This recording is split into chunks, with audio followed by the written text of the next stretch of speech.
Nah, untuk PAI ini dirancang dengan sistem paket tapi non TTN. Non TTN itu adalah non tatap muka. Jadi untuk PAI ini sendiri UKT-nya ya cukup 1.500.000 per semester. Jadi diharapkan ada sih kompetensi-kompetensi yang akan dicapai mahasiswa nanti begitu lulus menjadi mahasiswa UT. Oke, sip.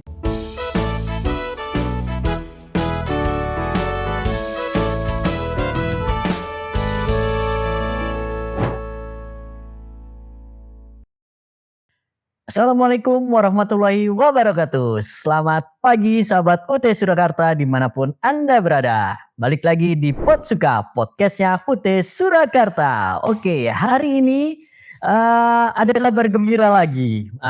UT membawa kabar gembira bagi calon-calon mahasiswa atau yang mau berkarya di pendidikan. Nanti itu nanti pendidikan apa itu nanti. Oke, hari ini saya nggak sendiri, tentunya saya akan ditemani oleh saya manggilnya kakak apa ibu ini? Ibu aja ya, saya panggilnya ibu. Dia adalah manajer marketing dan registrasi. Oke, dengan ibu. Siapa Bu namanya Bu? Silahkan perkenalkan diri. Ya, perkenalkan saya Ratih Paramitasari dari UT Surakarta. Kita mau siapa Mas? Oke, ini saya dengar nih ada kabar-kabar lagi gitu. Iya. 2024 ini ada yang terbaru nih Bu. Kira-kira apa Bu? Bisa ada bocoran, ada pendidikan gitu Bu? Apa itu Bu? Oke, prodi baru ya? Ya, prodi apa Bu? Oke, teman-teman di tahun 2024 ini ya, tetapi sudah berjalan pembukaan prodi baru ya. Ada beberapa prodi baru yang cukup menarik ya, sesuai dengan kebutuhan teman-teman semuanya. Itu ada S1 Pendidikan Agama Islam, kemudian S1 Perpajakan, ya. Kemudian S1 Data Science ya, tetapi baru beberapa UT daerah sih ya yang diperkenankan untuk membuka S1 Data Science. Kemudian yang paling hangat pun juga ada S1 PGSD dan PG PAUD untuk teman-teman yang belum guru ya, atau guru atau prajabatan. Oke, berarti kita ngebahas yang pendidikan kan agama Islam itu aja Bu ya. Oke, pendidikan agama Islam itu prodi terbarunya UT ya Bu di 2024 ini ya. Oke. Nah, kalau itu pendaftarannya gimana Bu? Cara pendaftarannya? Pendaftaran, oke, kita sangat fleksibel ya, karena sama seperti prodi-prodi yang lain, semuanya bisa dilakukan pendaftaran secara online ya, melalui admisi sia.ut.ac.id. Nah, nanti kalau teman-teman ketinggalan, tadi namanya apa sih? Bisa ya dicek-cek di medsosnya UT Surakarta ataupun di webnya Universitas Terbuka ya. Jadi pendaftaran calon mahasiswa bisa melakukan pendaftaran secara online mandiri ya. Jadi nggak perlu datang lagi ke kantor UT. Perlu kan kalau datang ke kantor tentu saja perlu waktu ya. Betul. Kemudian harus meluangkan waktu, harus meluangkan mungkin biaya ya. Kalau misalkan teman-teman itu jangkauannya jauh dari kantor UT, seperti itu. Nah, kita sudah menerapkan yang namanya sistem registrasi secara online ya. Jadi mau dari mana saja bisa dilakukan. Dan kebetulan saat ini kan juga sedang periode untuk pendaftaran mahasiswa baru. Oke, mulainya kapan sih Bu pendaftarannya? Ya, pendaftaran sudah dimulai ya awal Mei kemarin. Awal Mei, oke. Lalu sampai 8 Agustus 2024. Nah, masih panjang nih ya, durasinya. Siapa tahu teman-teman semuanya ada yang mau pilih-pilih, kemudian ada pertimbangan yang lain. Oke, nah tadi secara online itu apa Bu? Alamatnya apa? Admisi sia.ut.ac.id. Oke, editor seperti biasa. Ditampilkan, salah ya. Tapi kalau khawatir ketinggalan bisa nanti dicek di medsos kita ya. Oke, siap. Oke, nah kalau untuk pendidikan agama Islam atau saya singkat PAI gitu Bu ya. Biar gampang. Syaratnya apa aja sih Bu untuk? Syaratnya, ini kan maksudnya ke fakultas FKIP ya. Seperti yang kita tahu bahwa di UT itu FKIP pada umumnya itu mewajibkan sudah ada pengalaman mengajar ya, minimal 1 tahun. Oke. Nah, tetapi ada beberapa program studi yang sudah lebih lebih bisa memfasilitasi teman-teman yang belum menjadi guru ya. Jadi fresh graduate yang lulusan SMA misalkan ataupun sederajat. Nah, ini ada kesempatan untuk mendaftar di sebagai bagian dari FKIP, yaitu salah satunya di Prodi PAI ya. Jadi non guru itu boleh, fresh graduate boleh, gap year juga boleh. Oh, berarti nggak harus ustadz atau ustazah gitu, nggak perlu ya? Fresh graduate pun juga boleh. Berarti ya, oke. Ini berlaku untuk umum. Oke, berlaku untuk umum. Terus Bu, ada syarat lagi mungkin? Kalau syarat khususnya ya, karena ini untuk mendukung kurikulum ataupun mata kuliah yang nanti akan ditempuh, salah satu syarat tambahan yang harus dipenuhi calon mahasiswa ini adalah dia harus mempunyai kemampuan membaca Al-Quran. Gitu. Karena nanti calon mahasiswa diminta untuk melengkapi dokumen surat keterangan bahwa dia itu mempunyai kemampuan untuk membaca Al-Quran. Oke. Nah, kalau ada yang nanya, apa tadi dokumen surat keterangan. Surat keterangannya itu dapatnya dari mana Bu? Untuk formulir itu kan nanti bisa bisa di-download ya melalui www.ut.ac.id garis formulir ya. Di situ pun juga ada beberapa formulir ataupun dokumen yang bisa diisi oleh mahasiswa. Jadi semuanya itu sudah tersedia di sana ya. Jadi nggak perlu lagi harus datang ke kantor minta form dan lain-lain. Oke, berarti ke tempat lembaga pendidikan Al-Quran gitu Bu ya? Ini ya yang nanti tanda tangan ya? Itu bisa. Jadi untuk surat keterangan itu khusus bagi yang bukan alumni MA Mas. MA sederajat ya. Karena kalau lulusan MA sederajat insya Allah sudah bisa dipastikan bisa baca Al-Quran. Tapi itu sekolahnya pun juga pasti ada lah ya mapel itu. Nah itu nanti dikhususkan untuk calon mahasiswa yang bukan lulusan dari MA atau sederajat. Siapa yang tanda tangan ya? Di gurunya sekolah atau guru atau sekolah yang dulu dia alumni di situ.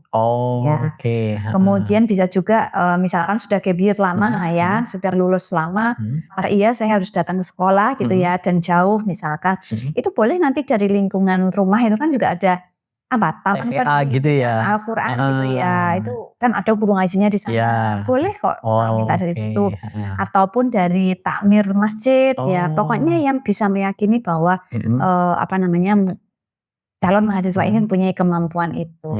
Karena juga tanpa itu ya, tanpa meyakini ada kemampuan untuk membaca Al-Quran, khawatirnya nanti kan ada beberapa mata kuliah yang mungkin tentang Al-Quran, tentang membaca gitu ya. Nanti kesulitan. Biar gak kesulitan ya. Oke, sip.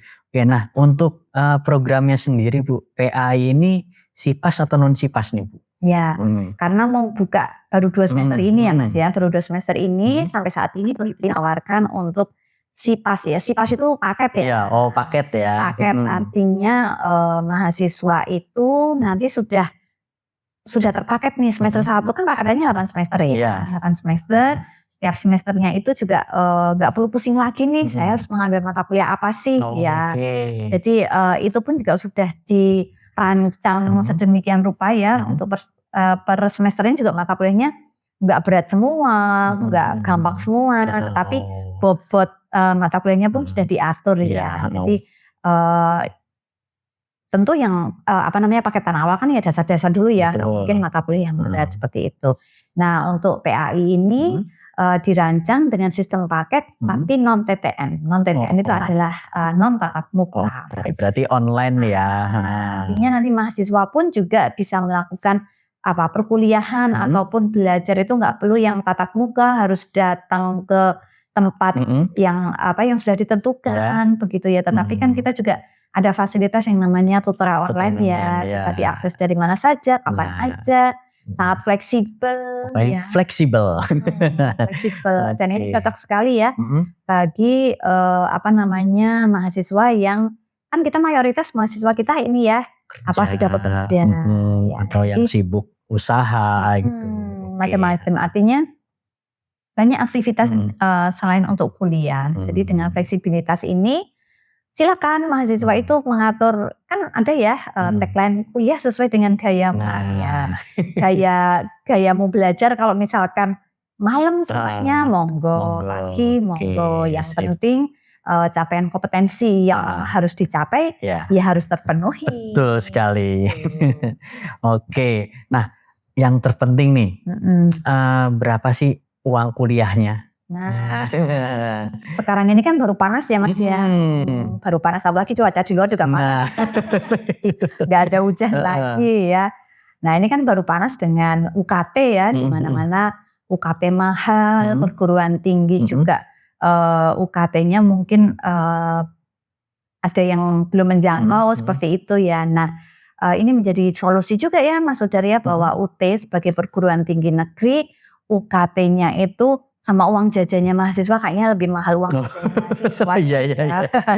Jadi untuk PAI ini sendiri UKT-nya ya cukup 1.500.000 per semester. 1.500.000 ya per semester itu 6 bulan ya. Coba 1.500.000 dibagi 6 itu berapa? Sama uang jajan, uang bensin, uang nongkrong, kopi dan lain sebagainya, kayaknya sih lebih pokoknya murah UKT-nya ya. Sekitar 200-an gitu Bu ya. Ya 200-300 lah ya. Nggak sampai 300. Wah, murah banget ya. Oke. Wah, jadi cuman itu, terus itu ada kayak uang gedung gitu, ada nggak sih Bu? Kalau di UT ya untuk semua prodi ya, kita ya tidak hanya untuk PAI. Kan kita nggak ada tes masuk, nggak ada. Yang penting seleksi administrasinya nanti oke ya, sesuai dengan ketentuan. Kemudian uang gedung nggak ada. Kemudian UKT tadi ya 1.500.000 sudah all in Mas, sudah. Ya. All ini apa aja Bu? Sudah all in itu kita 1,5 itu udah dapat biaya SPP, uang pendidikan. Udah dapat modul atau bahan ajar kan, modulnya produk dari UT sendiri ya, kita menggunakan itu. Kemudian biaya tutorial atau perkuliahannya sampai ke ujiannya Mas Sudar, beserta layanan akademik lainnya ya, misalkan mau cetak nilai kan biasanya kalau zaman dulu saya itu kan masih berbayar ya di kampus yang lain. Kali cetak berapa? Nah kalau di UT mau nyetak bolak-balik free ya. Jadi nanti 1.500.000 itu hanya tambahan dengan biaya pendaftaran aja ya, 100.000. 100.000 ya, oke. Ada sih pendaftaran 100.000 ya sekarang ini ya. 100.000 ya, 100.000. Oke, nah terus sebenarnya pertimbangan UT untuk membuka prodi PAI ini apa sih Bu, pertimbangan UT ini? Ya, jadi memang prodi PAI ini ya itu sudah diharapkan lahir di tengah masyarakat gitu ya. Artinya banyak ya yang kebutuhan masyarakat itu, ada kebutuhan bahwa lulusan PAI bisa memenuhi di lapangan itu kan kalau dari informasi yang saya terima ya itu bahwa kebutuhan dari pendidik ya, terutama pendidik dengan lulusan PAI itu kan juga masih belum seimbang dengan kebutuhan di sekolahan. Ya. Misalkan di SMA, di pondok, misalkan seperti itu. Nah itu lulusan dari PAI itu belum mencukupi. Nah memang dari sudah sejak lama ya, karena ada permintaan itu. Kan biasanya guru-guru yang belum linier, nah itu karena untuk kebutuhan sekolah juga kan harus linier. Itu sudah banyak yang meminta. Nah tahun 2024 ini alhamdulillah kita bisa membuka prodi baru, semoga bisa memfasilitasi kebutuhan masyarakat. Berarti memang ada permintaan dari masyarakat, calon mahasiswa, kapan nih PAI dibuka gitu ya, dan tahun ini mulai dibuka gitu Bu ya. Dan juga kan ini Mas Sudar banyak sekali ya alumni MA atau sederajat ataupun pondok pesantren. Kan mereka mungkin selama 3 atau 4 tahun di pondok itu kan lebih banyak belajar mengenai agama Islam ya. Tetapi begitu lulus menjadi alumni, nah itu banyak juga kan yang dia itu mengambil di luar agama Islam, pendidikan agama Islam ataupun ya ilmu-ilmu tentang agama Islam. Jadi mungkin mereka ngambilnya ekonomi, manajemen, atau ilmu komunikasi dan lain sebagainya. Ini juga sebagai jembatan untuk memfasilitasi alumni itu setelah belajar agama Islam di pondok, ayo diteruskan menjadi masuk ke pendidikan agama Islam. Karena pendidikan agama Islam itu pun juga outputnya tidak melulu menjadi guru kan. Oh ya. Tidak menjadi guru, walaupun namanya pendidikan agama Islam juga diharapkan menjadi pendidik atau guru agama Islam. Tetapi yang lain pun juga bisa sebagai peneliti di bidang agama Islam, atau menjadi edupreneur, pengusaha di bidang agama. Oh ya, entrepreneurship gitu ya. Tapi di bidang agama pendidikan. Ya, seperti itu. Nah, barangkali kan bikin cerita anak yang berbau agama Islam gitu ya. Sudah punya basicnya, apa nih yang harus disampaikan kepada anak-anak kan sudah dapat ilmu pendidikannya. Nah, diterapkan dengan pengembangan produk seperti itu. Sip. Wah, ternyata dari pendidikan agama Islam bisa bercabang-cabang gitu Bu ya. Luas. Tidak melulu sebagai pendidik. Betul ya, karena banyak kesempatan lain gitu Bu ya. Nah, terakhir nih Bu, ada nggak pesan-pesan untuk calon mahasiswa jurusan pendidikan agama Islam nih, biar aku pengen banget biar bisa masuk ke pendidikan agama Islam gitu. Ada nggak pesan-pesannya yang mau disampaikan? Untuk pendidikan agama Islam ya, prodi di UT ini juga selain nanti kita akan menghasilkan alumni yang mempunyai ilmu mengenai agama Islam, tetapi kita global ya. Selain PAI pun ya, nanti alumni dari UT itu diharapkan mendapatkan kemampuan kemandirian ya. Saudara juga tahu ya, mahasiswa UT itu semuanya mandiri, nggak ada yang tergantung satu dengan yang lainnya. Mereka ketemu juga pada event-event tertentu aja ya, beda dengan kampus yang lainnya yang setiap hari ketemu. Nah, memang mahasiswa ini dituntut ya untuk kemandiriannya dalam segala hal, dari belajar, kemudian dari mencari informasi, kapan sih harus registrasi, kapan harus tutorial, kapan harus ujian dan sebagainya. Artinya kemandirian mahasiswa UT itu tentu saja nanti pasti akan terbentuk. Kemudian yang kedua, di UT pun juga barangkali bisa dibilang lebih melek teknologi, karena kita kan serba online ya. Mulai dari registrasi atau pendaftaran, kemudian perkuliahan, ujian, kemudian mengakses layanan akademik lainnya, semuanya itu melalui satu genggaman aja. Nggak usah muluk-muluk takut harus punya laptop misalnya, enggak ya. Karena kan dengan satu smartphone aja semua bisa dilakukan di situ. Kemudian mahasiswa UT pun juga nanti mempunyai kemampuan literasi informasi yang diharapkan tinggi ya. Artinya dia itu proaktif mencari informasi yang berkaitan dengan kalender akademik. Kemudian dalam hal perkuliahan, kalau misalkan ada kesulitan, dia juga harus proaktif mencari referensi atau materi pengayaan untuk belajar. Jadi kan kalau pasif-pasif aja ya sebagai mahasiswa UT ya bisa jadi nanti nilainya juga pasif. Jadi usaha itu akan mengikuti hasilnya lah ya. Seperti itu. Jadi diharapkan ada sih kompetensi-kompetensi yang akan dicapai mahasiswa nanti begitu lulus menjadi mahasiswa UT. Sip. Oke banget berarti nih ya. Pokoknya itu tadi pesannya. Jadi udah ada kan dorongan untuk menjadi mahasiswa UT gitu ya. Gitu. Oke Bu, terima kasih banyak untuk podcast hari ini. Nanti mungkin podcast yang lain kita bisa undang lagi Bu ya. Boleh ya. Kulik-kulik. Ya mungkin prodi.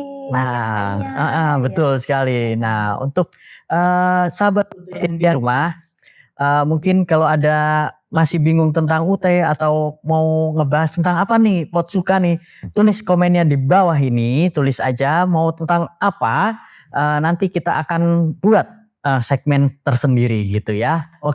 Terus juga sebarkan video ini ke saudara, teman, atau ke negara-negara lain. UT ada juga di negara lain gitu, biar tahu kalau UT itu punya prodi baru, yaitu pendidikan agama Islam. Sekian Potsuka untuk hari ini. Sampai jumpa di kesempatan lainnya. Potsuka, podcastnya UT Surakarta. Dah.